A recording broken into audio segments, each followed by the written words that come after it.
Scovia.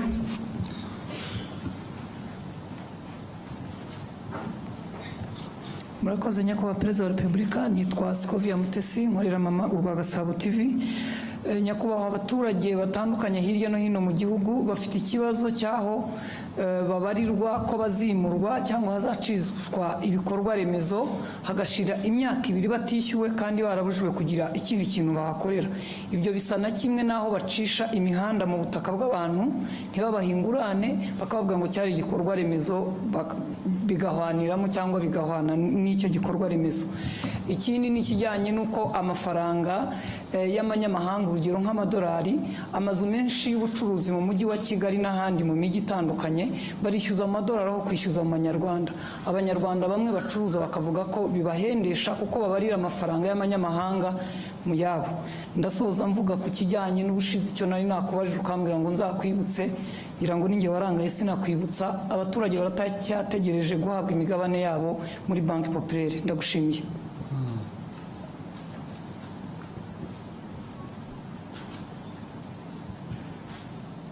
Urumva ko namwe mwibagirwa rero burya ntabwo ari twe gusa. Ibyo abaturage bimurwa mu buryo butari bwo budakwiye, ibyo birazwi ndetse ndabizi, ariko n'izindi nzego zirabizi nubwo tugerageza kugira ngo bijye mu buryo bizajya mu buryo one way or the other. Byo bitwaye igihe, bibabaza abantu, bibatera igihombo, ariko byo bikwiye gukorwa. Bikwiye bikorwa, ukimura abantu, niba wagiye kubimura ukabishyura. Ariko ibyo ntabwo ari ibyo gusa, wenda icyo bibagiye kuvuga, hari impande nyinshi.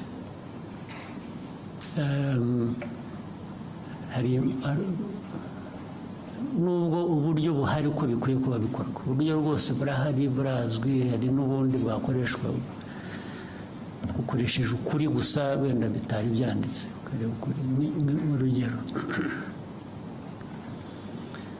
icya mbere ni abimurwa cyangwa abazimurwa bashaka kugira ngo abe ari bo bagena igiciro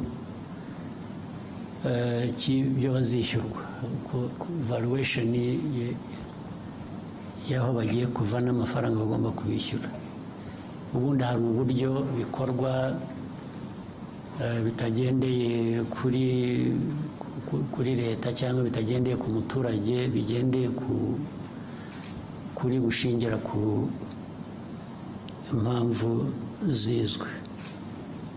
Icyo urumva ntabwo giturutse ku nzego za leta, giturutse ku bimurwa. Icya kabiri, hari ahantu abantu bamenya mbere y'uko hari ahantu ubundi hadakwiye kuba haturwa, cyangwa aho batuye abantu bazimurwa kubera igikorwa cy'inyungu rusange rw'igihugu, noneho babimenya biri mu nzira y'ibikorwa bakajya kuhatura cyangwa bakajya kuhagura kugira ngo bazishyurwe. Hari abasanzwe rero bahatuye ubu badafite n'icyaha, ntibahimutse, ntibahagiye mu buryo butari bwo, nta nubwo bagiye mu buryo bwo kuba aribo bagena igiciro cyo bari bwishyurwe. Ibyo nabo bakabigwamo bitewe n'imikorere mibi y'inzego zitandukanye. Ibyo birahari, inzego ziratandukanye nyinshi. Ariko icyo mvuga ni uko ibyo byose bigomba gushyirwa ku murongo. Ibyo ni ukugenda tubishyiramo imbaraga kugira ngo bishyirwe ku murongo. Abantu bazimurwa niba batuye aho badakwiye kuba batuye, areba hari nk'abantu nk'ibi byo kwimura abantu mu bishanga byagiye biba bigateza n'urusaku.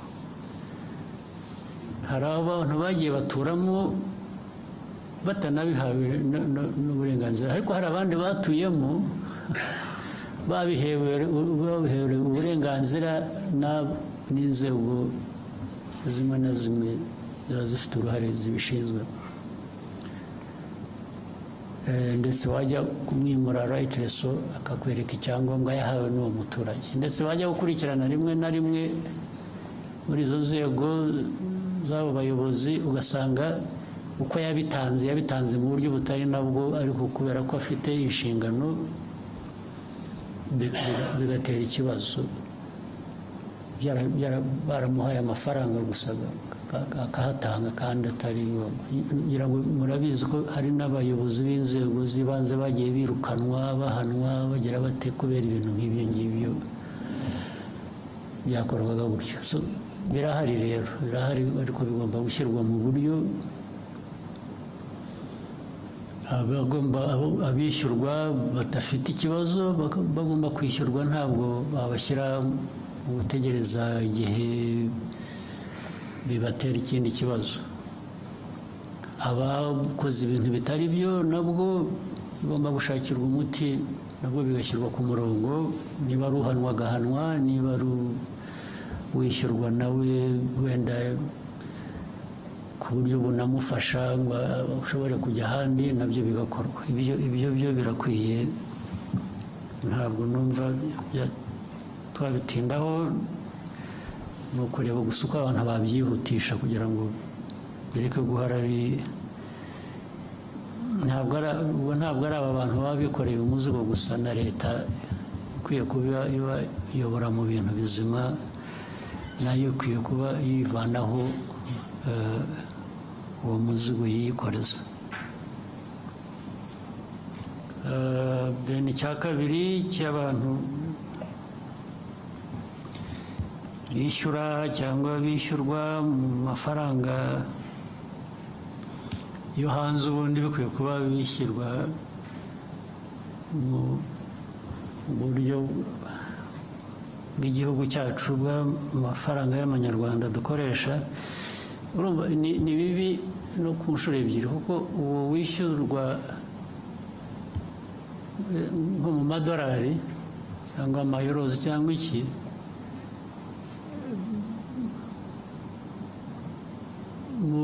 mu matagisi ntabwo yishyura mu madolari, yishyura mu manyarwanda. Ntabwo ari byo. Ntabwo uwo muntu ushyiraho ko agomba kwishyurwa nka renti cyangwa iki mu madolari, nawe aba akwiriye noneho kwishyura mu madolari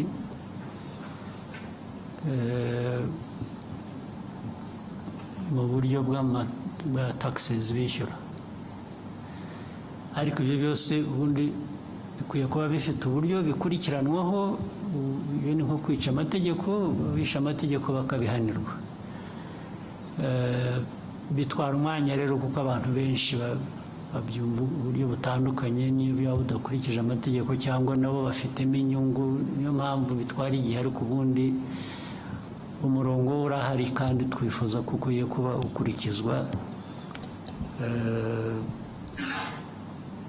Ndibwira ko aho tuvugira aha hari uburyo bubitekereza bushaka kubishyira ku murongo. Navuga gusa ko bikwiriye kwihuta, nicyo cyangombwa, bigacika burundu. Icyo nacyo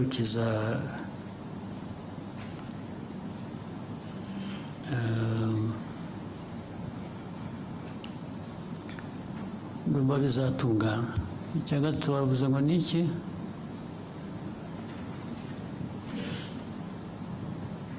Ni abaturage bari bafite imigabane muri banki populaire.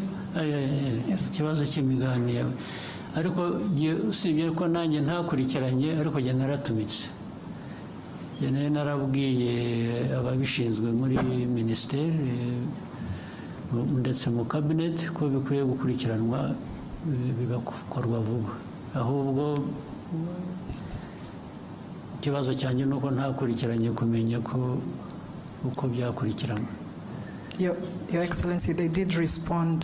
They shared some information that the minority or local shareholders registration process has been ongoing as of November.